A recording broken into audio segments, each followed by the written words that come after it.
आपको बता दें कि Gorakhpur journalists press club Belghat थाना क्षेत्र के रहने वाले हनुमत सिंह फौजी प्रेस वार्ता कर पूर्व लेखपाल पर लगाए गंभीर आरोप।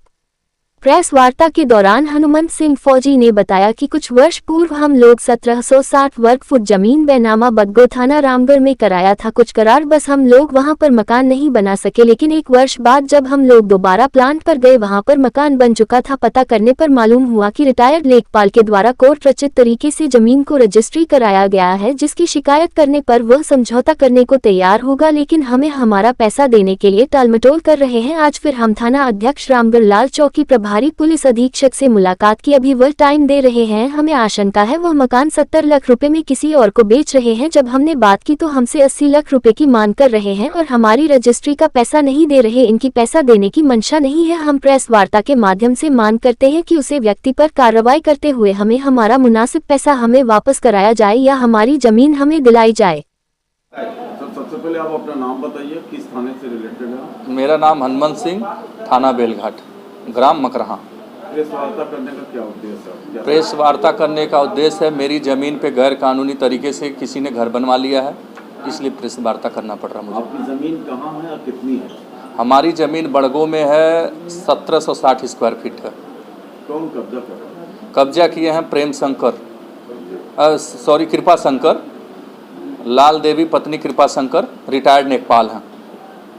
तो कैसे कब्जा कर लिया? आखिर में आपकी ज़मीन आप बाउंड्री वाल वगैरह किए, उनके जबरदस्ती कब्जा कर लिया? बाउंड्री वाल किया था। जब पता किया तो प्रेम कली से इन्होंने रजिस्ट्री कराया। प्रेम कली जो है खुशकी बैनामा से जो है ज़मीन ली थी, चूँकि उनका चढ़ नहीं पाया था और उनका कोई ज़मीन नहीं है।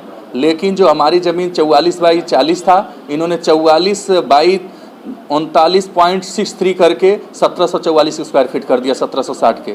2 मकान के बीच में थोड़ी जगह बची हुई है अभी भी।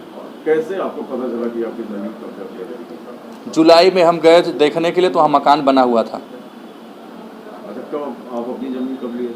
हम ज़मीन लिए थे 2011 नवंबर में। ये कब कब्जा किया जा रहा है? ये कब्जा किया गया है 2023 फरवरी में रजिस्ट्री ये कराए हैं, जून में खारिज दाखिला हुआ है, उसके बाद ही जो है कब्जा किए होंगे। अच्छा, इस संदर्भ में किसी उच्च अधिकारी से आप मिले? हाँ, अभी जो है रामगढ़ ताल में थाना अध्यक्ष साहब से मिला था, वहाँ एप्लीकेशन दे दिया हूँ। एसएसपी साहब से मिला था, वहाँ भी एप्लीकेशन दिया हूँ। सीएम पोर्टल पे भी डाला हूँ। और अभी जो है आज़ाद चौक के चौकी इंचार्ज एसआई श्री अरुण कुमार त्रिपाठी जी से भी मिल के आया हूँ। अब क्या चाहते हैं आप?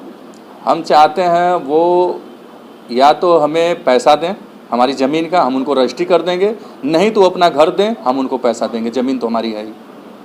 और इस संदर्भ में हमारी बात हुई थी। मैं ये बोला था कि 1500 स्क्वायर फीट ज़मीन चल रही है पर फीट बनाने का, उस हिसाब से आप दें, हम ले लेंगे। 26 लाख कुछ हज़ार हुआ, हम 30 लाख देने के लिए तैयार थे। लेकिन ये हम मेरे से 80 लाख रुपए मांग रहे थे। 80 लाख में तो घर बनेगा नहीं, 4 डिसमिल ज़मीन में ज़्यादा मांग रहे हैं। और चूँकि ज़मीन लेके अभी ये 70 लाख में बेच रहे हैं, जो कि मेरे पास रिकॉर्ड है। इन्हीं की आवाज़ में मेरे पास वॉइस रिकॉर्डिंग है जो बोल रहे हैं कि हम 70 लाख में बेचना चाह रहे हैं। तो ज़मीन सहित बेच रहे हैं 70 लाख में। अब मुझे जो है मेरी ज़मीन है तब फिर भी 80 लाख में मकान दे रहे हैं।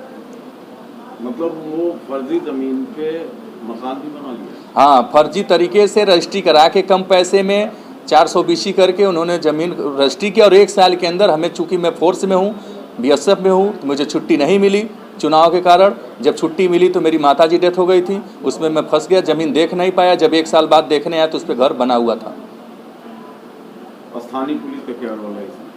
अभी स्थानीय पुलिस से आज मिला हूँ, ये आश्वासन दिए हैं कि ठीक है, मैं जाके अभी मौके वारदात पर उनसे बात करता हूँ, देखता हूँ, जैसा होगा आपसे संपर्क करूँगा।